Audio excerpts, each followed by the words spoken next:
Hello friends, आपका स्वागत है हमारे चैनल इन्फो गवर्नमेंट जॉब्स पर। दोस्तों, यहाँ पर गवर्नमेंट एम्प्लॉयज़ न्यूज़ के अंदर यहाँ पर यूपीएस पर बदलते सुर। आज यहाँ पर वीडियो बड़ा इंटरेस्टिंग होगा, आप यहाँ पर ज़रूर देखिएगा।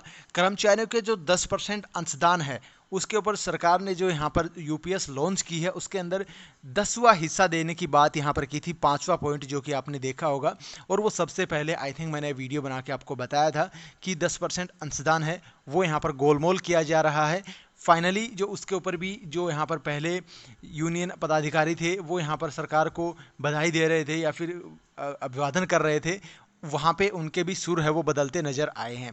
तो दोस्तों, सबसे पहले मैं आपको बता दूं, चैनल को सब्सक्राइब कीजिएगा आगे के अपडेट्स के लिए भी।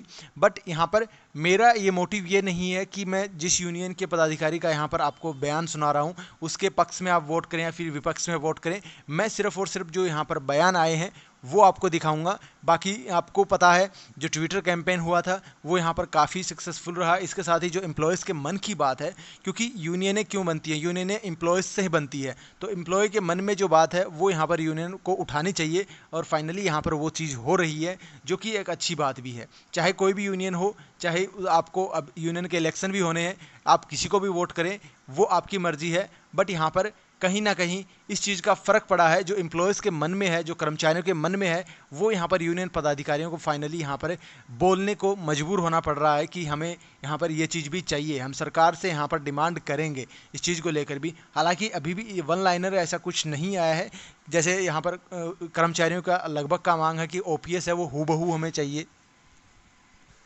आपकी क्या राय है वो भी आप नीचे ज़रूर कमेंट कीजिएगा। ओपीएस के पक्ष में हो या फिर यूपीएस में अगर सुधार है तो वो भी आपको मंजूर है, वो भी आप ज़रूर बताइएगा। तो यहाँ पर जिस टाइम 2004 में एनपीएस लागू हुई थे उस टाइम के जो कर्मचारी थे और आज के जो कर्मचारी हैं उसमें काफ़ी यहाँ पर डिफरेंस है। आज यहाँ पर हर किसी के पास मोबाइल है, हर किसी के पास अपडेट आते हैं, हर किसी के पास सोशल मीडिया है। यहाँ पर बात है वो फैलती है और साथ ही यहाँ पर नॉलेज है वो भी यहाँ पर बढ़ता है कि आपको कोई बताता है अच्छी बात तो आपके अगर समझ में आती है तो वो आपके दिमाग में बैठती है। ये चीज़ हुई है लगभग कर्मचारियों के मन में। आई थिंक यहाँ पर है वो 10% जो कंट्रीब्यूशन है कर्मचारियों का उसके लेकर संशय था और यहाँ पर वो संशय सरकार ने जिस हिसाब से उसमें बताया था वो यहाँ पर मानने योग्य नहीं था, इसीलिए कर्मचारी उसके पक्ष में नहीं थे। फाइनली जो यहाँ पर यूनियन पदाधिकारी आपका जो जेसीएम स्टाफ साइड के जो सेक्रेटरी हैं वहाँ पर जो उन्होंने यहाँ पर बयान दिए हैं वो यहाँ पर देख सकते हो आप। पहले जब आपकी जो आई थी नोटिफिकेशन जो आपका 24 तारीख को जब ये लॉन्च हुई थी स्कीम, तब यहाँ पर उनके ये सुर थे कि हमारे यहाँ पर अब तक जो मांग थी हमारी वो पूरी हो चुकी है और अब हमारा कोई इस पर आंदोलन वगैरह नहीं है। बट अब यहाँ पर उन्होंने यहाँ पर ये बोला है वो आपको मैं सुना दूंगा कि अब जो कर्मचारियों का जो अंशदान है उसका 1/10वां हिस्सा सरकार है वो देगी और हमारी डिमांड है कि उसको हम करके 1/5, 1/4 और लास्ट में वीडियो के अंत में उन्होंने यहाँ पर 1/2 तक भी बोला है कि हम 1/2 या फिर 1/4-5 तक सरकार से बात करेंगे कि हमारा जो अंशदान है वर्तमान में जो सरकार की स्कीम है उसके तहत अगर आप देखोगे तो जैसे कि आपका कॉर्पस है वो यहाँ पर 10 लाख रुपए है तो 1/10 यहाँ पर देने की बात है। हालांकि सरकार ने कॉर्पस के आधार पर गणना नहीं की है, उन्होंने यहाँ पर दिन और सर्विस के हिसाब से गणना की है। अगर आपकी 6 महीने रेगुलर सर्विस है तो आपको यहाँ पर 10% एक महीने का दिया जाता है। इस हिसाब से यहाँ पर गणना करके 30 साल अगर आपकी रेगुलर सर्विस है तो 6 महीने का वेतन आपको मिलेगा। ये इस हिसाब से उन्होंने कैलकुलेशन की है, जबकि मैं आपको कॉर्पस के आधार पर बता रहा हूँ। जैसे 10 लाख रुपया है तो वर्तमान स्कीम के हिसाब से आपको 1/10 यानी कि आपका 1 लाख रुपए के लगभग मिलने वाले हैं। और यहाँ पर अब जो बयान आए हैं उसके हिसाब से अगर यहाँ पर बात पहुँचती है, सरकार ये बात मानती है कि 1/4 है, 1/5 हम देने वाले हैं, तो उसके हिसाब से आपका कॉर्पस है वो बढ़ जाएगा। और लास्ट में 1/2 बोला है तो उसके हिसाब से आपको यानी कि 10 लाख आपका कॉर्पस है तो 5 लाख सरकार रख लेगी, 5 लाख आपको मिलेगा, जो कि मैक्सिमम उन्होंने बोला है। उसमें पहले उन्होंने बोला था कि 1/4 या फिर 1/5 करवाने की हम कोशिश करेंगे। तो उसके हिसाब से अगर आप देखोगे तो 1/5 होता है तो 2 लाख रुपए आपको मिलेगा अगर आपका 10 लाख रुपया है तो। आई थिंक फिर भी यहाँ पर कर्मचारियों में कहीं ना कहीं इसमें आपको एक स्कीम के तहत आपको इनको देखा जाए, सरकार अगर ऐसा कुछ करती है कि आपको एक आपका फिक्स अमाउंट आपका जैसे जीपीएफ अकाउंट है ओल्ड पेंशन स्कीम में उस प्रकार से, या फिर आपका एनपीएस में भी आपका जो फिक्स पैसा है उस पर विद इंटरेस्ट आपको दिया जाए, वो यहाँ पर कहीं ना कहीं कर्मचारी चाहते हैं। उसके अंदर हो सकता है यहाँ पर कुछ कटौती वगैरह हो, वो चीज़ें हो सकती हैं, बट ऐसा यहाँ पर रेगुलर सर्विस के हिसाब से लास्ट में पेमेंट देना वो कहीं ना कहीं कर्मचारियों की समझ में अभी तक आया नहीं है।